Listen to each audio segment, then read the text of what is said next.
전능하사 천지를 만드신 하나님 아버지를 내가 믿사오며 그 외아들 우리 주 예수 그리스도를 믿사오니 이는 성령으로 잉태하사 동정녀 마리아에게 나시고 본디오 빌라도에게 고난을 받으사 십자가에 못 박혀 죽으시고 장사한 지 사흘 만에 죽은 자 가운데서 다시 살아나시며 하늘에 오르사 전능하신 하나님 우편에 앉아 계시다가 저리로서 산자와 죽은 자를 심판하러 오시리라. 성령을 믿사오며 거룩한 공예와 성도가 서로 교통하는 것과 죄를 사하여 주시는 것과 몸이 다시 사는 것과 영원히 사는 것을 믿사옵나이다. 아멘.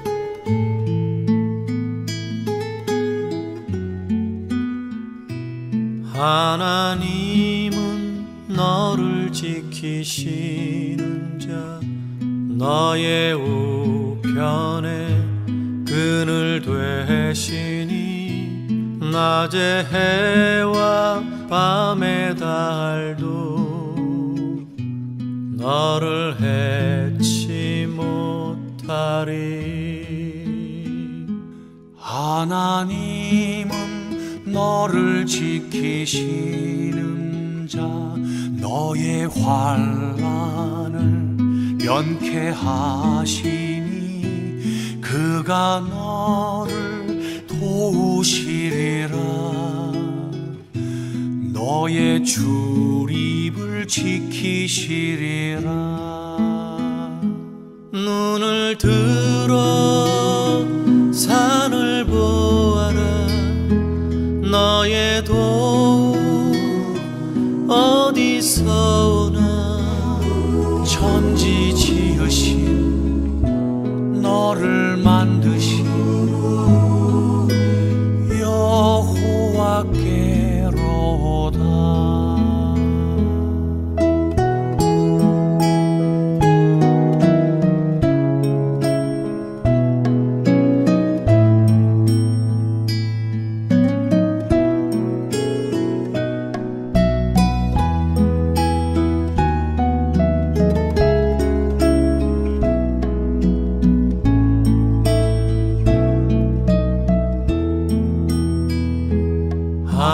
하나님은 너를 지키시는 자 너의 환난을 면케하시니 그가 너를 지키시리라. 너의 출입을 지키시리라. 눈을 들어 산을 보아라. 너의 도움 어디서 오나. 천지 지으신 너를 만드신 여호와께로다. 눈을 들어 산을 보아라. 너의 도움 어디서 오나. 천지 지으신 너를 만드신 여호와께로다.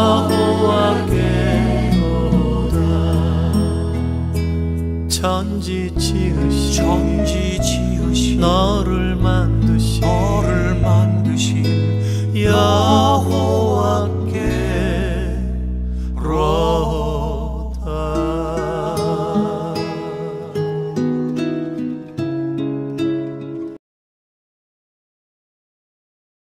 라반이 야곱을 따라잡았을 때에 야곱이 길르앗 산간 지방에다 이미 장막을 쳐놓았으므로 라반도 자기 친족과 함께 거기에 장막을 쳤다.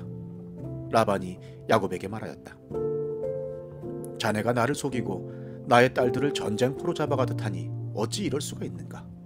어찌하여 자네는 나를 속이고 이렇게 몰래 도망쳐 나오는가? 어찌하여 나에게 아무 말도 하지 않았는가? 자네가 간다고 말하였으면 북과 수금에 맞추어서 노래를 부르며 자네를 기쁘게 떠나보냈지 않았겠는가? 자네는 내가 나의 손자 손녀들에게 입을 맞출 기회도 주지 않고 딸들과 석별의 정을 나눌 시간도 주지 않았네. 자네가 한 일이 어리석기 짝이 없네. 내가 마음만 먹으면 자네를 얼마든지 해칠 수 있네. 그러나 어젯밤 꿈에 자네 조상의 하나님이 나타나셔서 나에게 경고하시기를 좋은 말이든지 나쁜 말이든지 야곱에게 아무 말도 하지 않도록 조심하여라 하셨다네. 자네가 아버지의 집이 그리워서 돌아가는 것은 당연하지만 어찌하여 나의 수호신상들을 훔쳤는가? 야곱이 라반에게 대답하였다. 장인어른께서 저의 처들을 강제로 빼앗으실까 보아 두려웠습니다. 그러나 장인어른 댁 수호신상들을 훔친 사람이 있으면 그를 죽이셔도 좋습니다. 장인어른의 물건 가운데서 무엇이든 하나라도 저에게 있는지 우리의 친족들이 보는 앞에서 찾아보시고 있거든 가져가십시오. 야곱은 라헬이 그 수호신상들을 훔쳤으리라고는 전혀 생각하지 못하였다. 라반은 먼저 야곱의 장막을 뒤졌다. 다음에는 레아의 장막과 두 여종의 장막까지 뒤졌으나 아무것도 찾아내지 못하였다. 레아의 장막에서 나온 라반은 라헬의 장막으로 들어갔다. 라헬은 그 수호신상들을 낙타 안장 밑에 감추고서 그 위에 올라타 앉아 있었다. 라반은 장막 안을 샅샅이 뒤졌으나 아무것도 찾아내지 못하였다. 라헬이 자기 아버지에게 말하였다. 아버지, 너무 노여워하지 마십시오. 지금 저는 월경 중이므로 내려서 아버지를 맞이할 수 없습니다. 라반은 두루 찾아보았으나 끝내 그 수호신상들을 찾지 못하였다. 야곱은 화를 내며 라반에게 따졌다. 야곱이 라반에게 물었다. 저의 허물이 무엇입니까? 제가 무슨 죄를 지었다고 불길처럼 달려들어서 저를 따라오신 것입니까? 장인어른께서 저의 물건을 다 뒤져보셨는데 장인어른의 물건을 하나라도 찾으셨습니까? 장인어른의 친족과 저의 친족이 보는 앞에서 그것을 내놓아 보십시오. 그리고 장인어른과 저 사이에 누구에게 잘못이 있는지 이 사람들이 판단할 수 있게 해주십시오.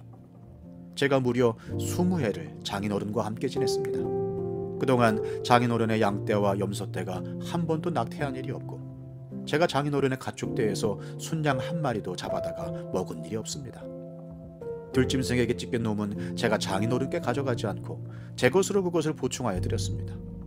낮에 도적을 맞든지 밤에 도적을 맞든지 하면 장인어른께서는 저더러 그것을 물어내라고 하셨습니다. 낮에는 더위에 시달리고 밤에는 추위에 떨면서 눈 붙일 겨를도 없이 지낸 것, 이것이 바로 저의 형편이었습니다. 저는 장인어른의 집에서 20해를 한결같이 이렇게 살았습니다. 두 따님을 저의 처로 삼느라고 10년하고도 4년을 장인어른의 일을 해드렸고 지난 6해 동안은 장인어른의 양떼를 돌보 왔습니다. 그러나 장인어른께서는 저에게 주셔야 할 품삯을 10번이나 바꿔주셨습니다. 내 조상의 하나님, 곧 아브라함을 보살펴주신 하나님이시며 이삭을 지켜주신 두려운 분께서 저와 함께 계시지 않으셨으면 장인어른께서는 저를 틀림없이 빈손으로 돌려보내셨을 것입니다.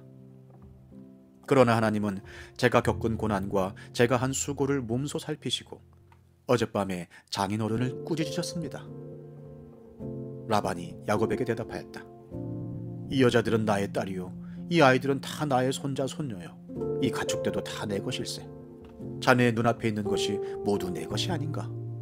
그러나 여기 있는 나의 딸들과 그들이 낳은 나의 손자 손녀를 이제 내가 어떻게 하겠는가? 이리 와서 자네와 나 사이에 언약을 세우고 그 언약이 우리 사이에 증거가 되게 하세. 그래서 야곱이 돌을 가져와서 그것으로 기둥을 세우고 또 친족들에게도 돌을 모으게 하니 그들이 돌을 가져와서 돌무더기를 만들고 그 돌무더기 옆에서 잔치를 벌이고 함께 먹었다. 라반은 그 돌무더기를 여갈사하두다라고 하고 야곱은 그것을 갈르엣이라 하였다. 라반이 말하였다. 이 돌무더기가 오늘 자네와 나 사이에 맺은 언약의 증거일세. 갈르엣이란 이름은 바로 여기에서 유래한 것이다. 이 돌무더기를 달리 미스바라고도 하는데 그것은 라반이 우리가 서로 떨어져 있는 동안에 주님께서 자네와 나를 감시하시기 바라네 하고 말하였기 때문이다. 자네가 나의 딸들을 박대하거나 나의 딸들을 두고서 달리 아내들을 얻으면 자네와 나 사이에는 아무도 없다고 하더라도 하나님이 자네와 나 사이에 증인으로 계시다는 것을 명심하게. 라반은 야곱에게 또 다짐하였다. 이 돌무더기를 보게. 그리고 내가 자네와 나 사이에다 세운 이 돌기둥을 보게.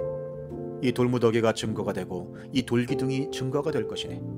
내가 이 돌무더기를 넘어 자네 쪽으로 가서 자네를 치지 않을 것이니 자네도 또한 이 돌무더기와 이 돌기둥을 넘어 내가 있는 쪽으로 와서 나를 치지 말게. 아브라함의 하나님, 나홀의 하나님, 그들의 조상의 하나님이 우리 사이를 판가름하여 주시기를 바라네. 그러자 야곱은 그의 아버지 이삭을 지켜주신 두려운 분의 이름으로 맹세하였다. 시작과 기원의 책 창세기, 라반은 악인의 전형입니다. 우리가 이 라반을 잘 살펴봐야 하는데, 왜냐하면 우리 주변에 라반과 같은 악인이 많기 때문이죠. 라반이 야곱을 지배하고 억압하고 착취했듯이 오늘도 이 라반과 같은 놈들이, 악의 대리인들이 지배하고 억압하고 착취합니다. 그러므로 우리는 악을 악으로 분별할 줄 알아야죠. 악을 분별해야 악을 대적할 수 있습니다. 자, 그 밤에 하나님이 라반의 꿈에 나타나셔서 야곱에게 손대지 말라고 경고하셨습니다. 하나님의 보호하심이죠. 다음 날 라반이 야곱을 맞이하며 이와 같이 말합니다. 26절에서 27절에 라반이 야곱에게 말하였다. 자네가 나를 속이고 나의 딸들을 전쟁포로 잡아가듯이 하니 어찌 이럴 수가 있는가? 어찌하여 자네는 나를 속이고 이렇게 몰래 도망쳐 나오는가? 어찌하여 나에게 아무 말도 하지 않았는가? 자네가 간다고 말하면 북과 수금에 맞춰서 노래를 부르며 자네를 기쁘게 떠나보내지 않았겠는가? 나한테 말하고 가지. 그러면 내가 큰 잔치를 베풀어서 북과 수금으로 너를 보낼 텐데, 이 라반의 이 말을 들으면 또 속는 거예요. 야, 딸 자식 보내는데 잔치를 베풀어 준대. 라반 좋은 사람이네. 아니죠. 다 거짓입니다. 악은 거짓의 압이에요. 상황에 따라 수시로 거짓말을 밥 먹듯이 합니다. 그러니까 거짓말을 해도 티가 나는 사람은 그래도 착한 사람이에요. 근데 악은 눈 하나 깜짝하지 않고 거짓말을 합니다. 자기 유리한 대로 상황에 따라 수시로 거짓말을 합니다. 마귀는 거짓의 아비이지요. 라반의 말을 들으면 야곱이 나쁜 놈이에요. 딸과 손주들에게 작별 인사할 기회도 주지 않고 야반 도주를 했으니 야곱이 죽일 놈입니다. 이처럼 악은요, 언제나 상대의 잘못만 들춰냅니다. 상대를 죽일 놈을 만들고, 그래서 자신을 철저한 피해자로 만든죠. 피해자 코스프레를 해요. 시어머니가 나빠야 내가 착한 며느리가 되는 거예요. 며느리가 나쁜 며느리가 돼야 내가 착한 시어머니가 되는 거예요. 상대를 악하게 만들음으로써 자신을 피해자로 만드는 거죠. 자, 이 악의 특징입니다. 라반의 거짓말과 이 뻔뻔함 앞에 야곱은 졸지의 나쁜 놈, 죽일 놈이 되었습니다. 자, 이런 상황에서 라반이 어찌하여 내 신을 도둑질해 갔는가라고 추궁하지요. 야곱이 딸들을 데리고 야반 도주한 것도 모자라서 자, 이제 도둑질의 용의자로 지목이 되었습니다. 완전히 야곱이 궁지에 몰렸죠. 야곱은 라헬이 라반의 신을 도둑질한 것을 모르고 라반에게 수색을 허락하고 누구든지 라반의 신을 찾으면 그 사람은 살지 못할 것이라고 맹세를 합니다. 자, 라반이 이제 대대적으로 야곱의 장막부터 시작해서 모두 샅샅이 뒤졌음에도 불구하고 자, 그 신상을 찾지 못했습니다. 이제 전세가 역전되었죠. 야곱이 가해자에서 억울하게 도둑놈의 누명을 쓰고 쫓기는 피해자로 전환이 됐습니다.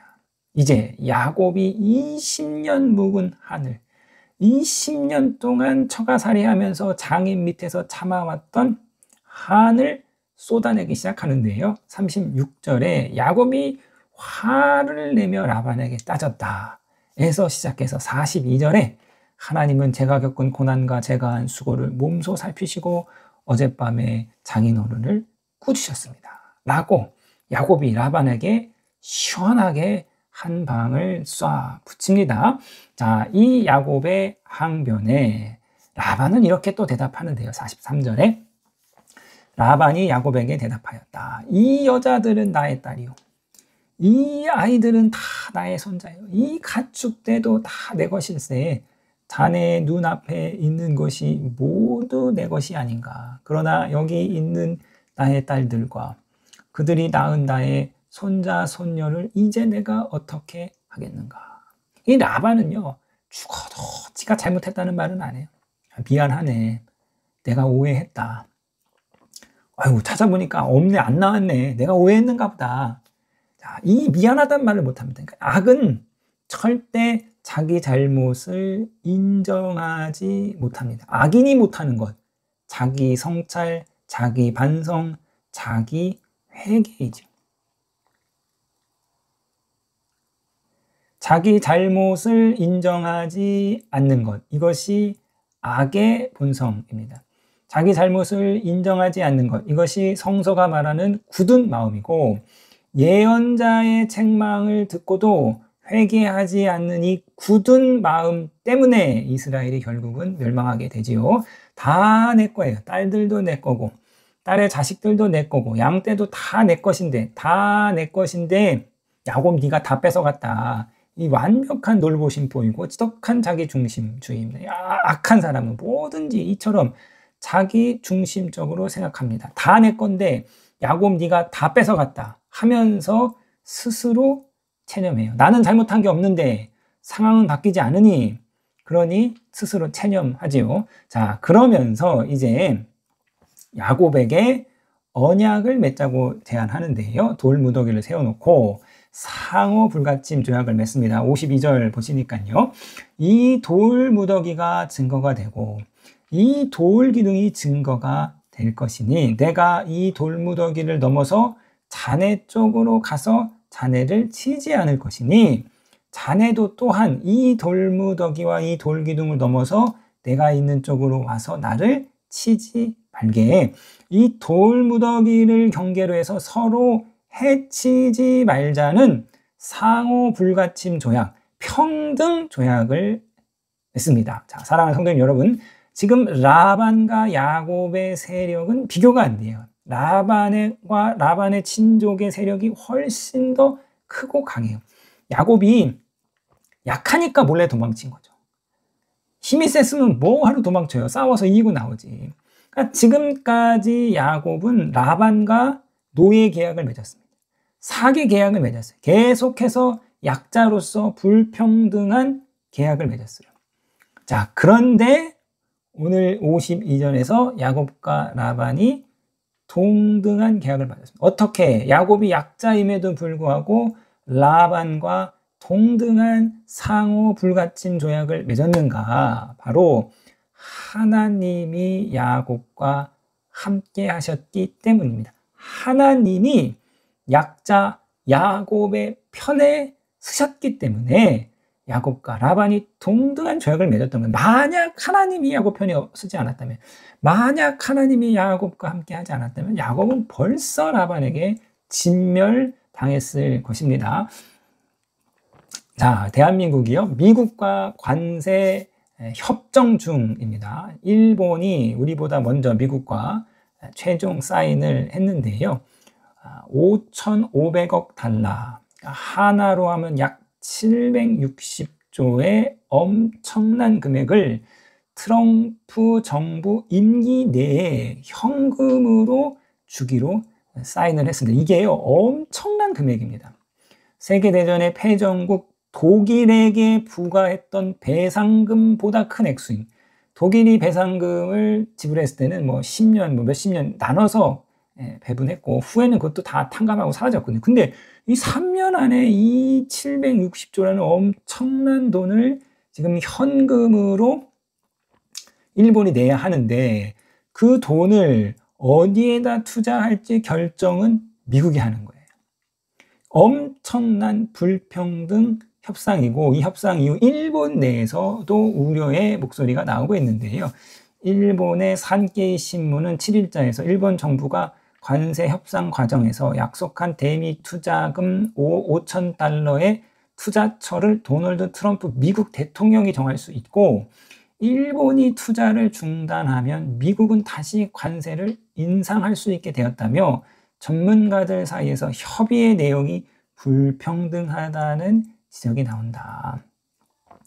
아주 예전에 일본이 세계 2위의 경제 대국일 때, 일본이 너무 잘 나가니까 이를 경계하기 위해서 1985년 미국과 서방 국가들이 일본과 프라자 협의를 맺습니다.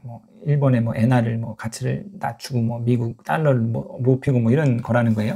근데 이 프라자 협의로 인하여서 일본이 장기 침체, 소위 말하는 잃어버린 10년을 겪게 되죠. 한 번에 불평등한 잘못된 이 협의가, 계약이 그 뒤로 국가의 존망을 결정하게 됩니다. 자, 우리나라는 3,500불을 미국에 투자를 했는데요. 우리나라 외환 보유액이 4천억 불이니까 외환 보유액의 무려 85%가 되는 엄청난 금액인데, 이를 아주 극단적으로 해석하면 우리나라의 외환 보유액 85%를 다 미국으로 주면 극단적으로 제2의 IMF가 올 것이고 환율은 뭐 1,000원 이상 오른다는 거예요. 환율이 배로 오르면 우리나라의 국가 경쟁력은 반토막이 납니다. 그러니까 쉽게 사인할 수 없는 계약이죠. 쉽게 결정할 수 없는, 아주 국가의 존망이 걸린, 미래 세대의 존망이 걸린 중요한 협약입니다. 자, 미국에 비해 우리나라 약소국이고요. 안보와 경제에서 대미 의존도가 높기 때문에 우리 입장에서는 참 쉽지 않습니다. 그래서 오늘 본문을 보면서 하나님께서 약자 야곱을 도우셔서 라반과 통등한 상호 불가침 조약을 맺었던 것처럼 하나님께서 우리나라를 도우시도록 기도해야 합니다. 사랑하는 성도님 여러분, 나라를 위해 기도할 때입니다. 이 새벽에 다같이 우리 나라와 민족을 놓고 하나님 앞에 간절히 기도하시는, 그리하여서 우리보다 우리의 자녀들이, 우리의 다음 세대들이 더욱 부유하고 안정되고 복된 나라에서 마음껏 우리의 자녀들이 자신의 꿈을 펼치며 살아나갈 수 있는 이 나라를 세우기 위해서 이 새벽에 하나님 앞에 나라와 민족을 놓고 간절히 기도하시기를 주님의 이름으로 부탁드리겠습니다.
하늘에 계신 우리 아버지여, 이름이 거룩히 여김을 받으시오며 나라에 임하옵시며 뜻이 하늘에서 이룬 것 같이 땅에서도 이루어지이다.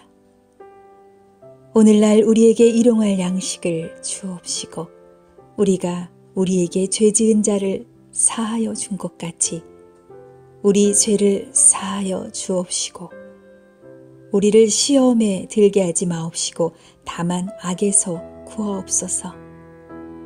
대개 나라와 권세와 영광이 아버지께 영원히 있사옵나이다. 아멘.